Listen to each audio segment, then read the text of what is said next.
8 décembre 2011, un incident est survenu sur l'un des 3 câbles électriques sous-marins alimentant Quiberon à Belle-Île-en-Mer. Après avoir envoyé sur l'île un camion laboratoire de recherche ERDF pour diagnostiquer l'accident et le câble déficient, ERDF TV a suivi les équipes de la région Ouest, dont l'expertise bien spécifique est d'intervenir sur les câbles sous-marins. À l'interne, il y a les techniciens réseau qui se sont spécialisés dans ce domaine très précis, puisque c'est des câbles spéciaux, avec des particularités de montage. Et puis, on s'appuie beaucoup, bien sûr, sur les prestataires des travaux maritimes qui sont absolument nécessaires.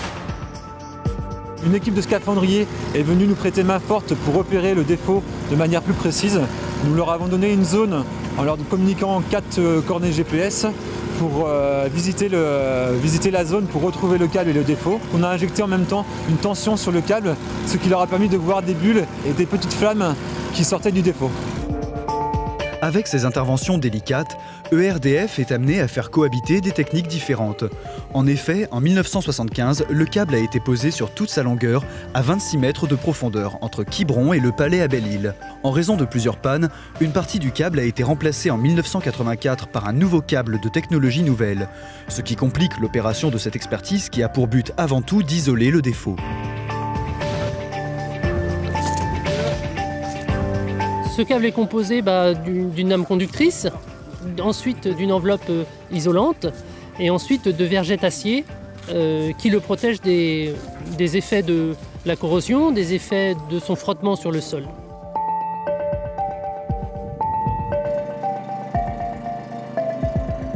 Nous sommes en train de faire un essai diélectrique, c'est-à-dire nous nous affranchissons qu'il n'y ait pas d'autres défauts sur le câble. Donc on va injecter une tension de 5000 volts pour voir l'isolement du câble, et donc il va nous donner des valeurs de résistance.